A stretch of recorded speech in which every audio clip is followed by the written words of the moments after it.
Nous sommes Kumari et Bruno Palatin. J'ai 53 ans. Nous sommes mariés depuis 23 ans. Nous avons une fille, Angélie, de 17 ans. Je suis issue d'une famille nombreuse chrétienne, pratiquante. Mon père a été professeur de français à l'Alliance française de Calcutta. Ça fait 26 ans que je suis venue en France depuis Pondichéry. Avant, on habitait en région parisienne et je travaillais comme informaticienne. Ça fait 12 ans qu'on habite à Villeurbanne et je travaille comme formatrice en anglais. Moi, je suis Bruno, j'ai 52 ans. Je suis né à Meudon-la-Forêt, dans les Hauts-de-Seine. J'ai vécu ensuite avec mon épouse à Guyancourt et à Trappes. Nous sommes lyonnais depuis 12 ans suite à mutation professionnelle. Je suis ingénieur en informatique d'une école d'ingénieurs qui s'appelle l'EFRAY depuis 1991. Je travaille dans une société de services. Je suis né dans une famille catholique pratiquante et j'ai un frère qui est prêtre dans le diocèse de Nanterre. J'ai été élevé suite au Concile Vatican II dans une paroisse, dans un diocèse tout neuf, celui du diocèse de Nanterre, et dans une ville nouvelle, celle de Meudon-la-Forêt, qui s'ouvrait au monde. Cette église qui s'appelait la paroisse du Saint-Esprit a donc justement modelé toute ma foi naissante. Mes camarades de classe à l'époque étaient chrétiens, juifs, musulmans. Ils venaient de tous les horizons. On jouait ensemble au foot et on s'entendait bien. Toute ma jeunesse, j'ai entendu parler, dans ma famille d'origine savoyarde et parisienne, de la vie à l'étranger, de voyager. Et donc j'en rêvais aussi. J'ai donc eu la chance de vivre 2 ans à Abidjan dans le cadre de mon service national au début des années 90.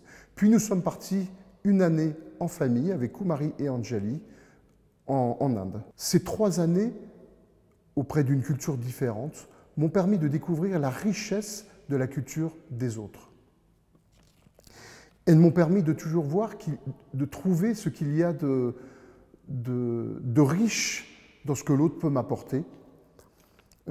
Et je suis persuadé que dans cette mondialisation qui s'accélère en ce XXIe siècle, c'est une richesse pour tous les hommes, à condition qu'on fasse l'effort d'aller vers l'autre, de le connaître, de le comprendre, d'aller à sa rencontre. Cette richesse se décline jour après jour dans notre famille avec Kumari et Anjali.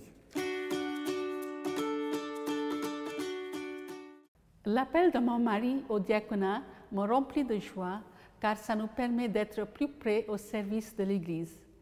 La formation a été très enrichissante et il y avait une bonne entente toujours entre l'équipe de formateurs et les candidats. Les réunions entre épouses et la retraite étaient une aide précieuse.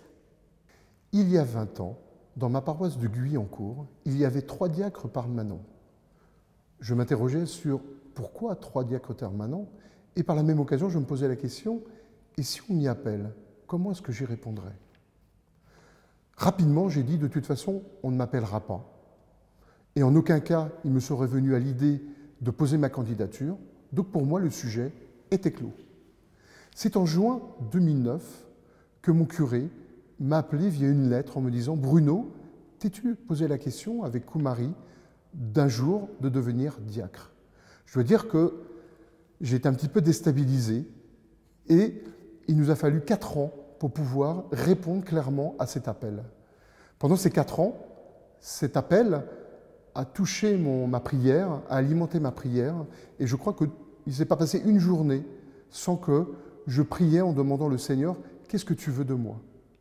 C'est en 2013 que j'ai décidé de franchir le pas en commençant l'année de découverte qui m'a amené jusqu'à aujourd'hui. Depuis que j'ai retrouvé la foi en janvier 1988, je me suis rendu compte au fil des années que j'étais un ignorant de ma religion. J'ai donc toujours rêvé d'avoir une telle formation. Cette formation, elle nous fait découvrir que c'est la parole de Dieu, c'est la transmission du message de Jésus-Christ qui nous aide à découvrir qui est Dieu.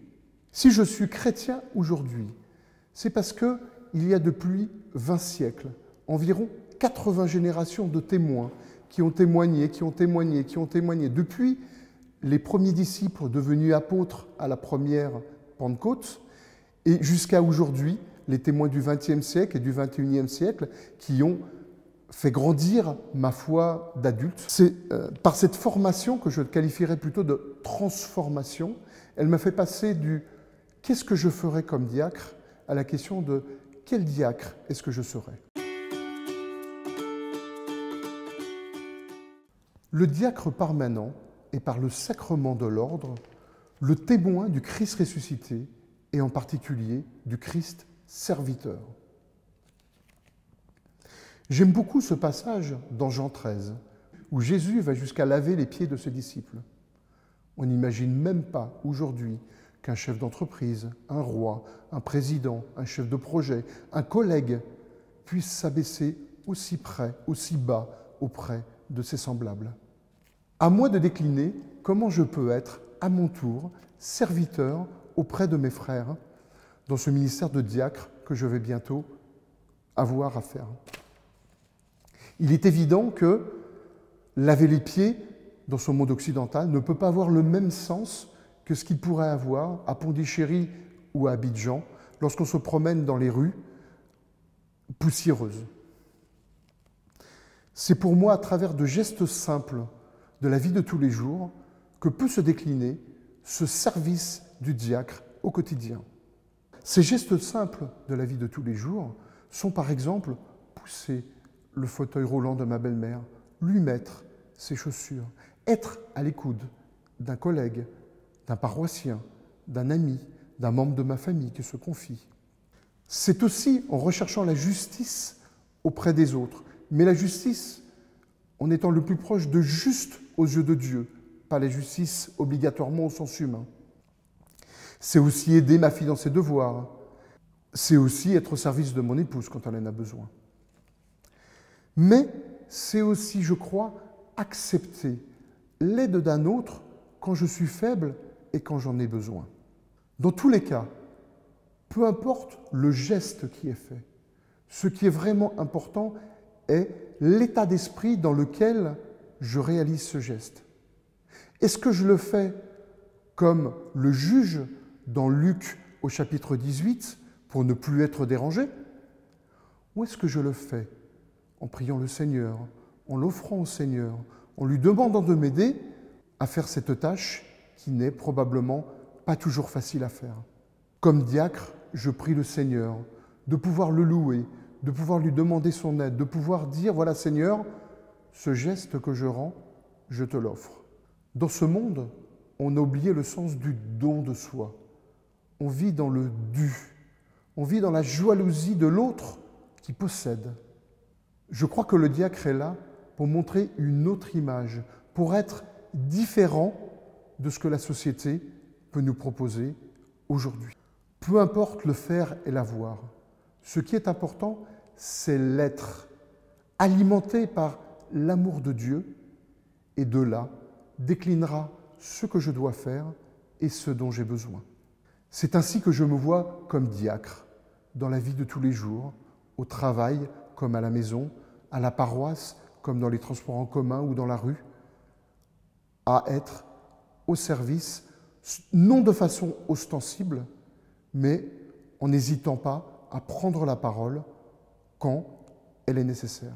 Je sais que je suis faible, je sais que je tomberai, mais je sais que le meilleur exemple du serviteur, de l'amour du Christ, c'est quand je me laisserai relever par le Seigneur qui me prendra par la main, ou quand je me laisserai relever par quelqu'un qui sera imprégné du Seigneur, de l'amour du Seigneur. C'est là que je pense que je serai le meilleur exemple du Christ serviteur.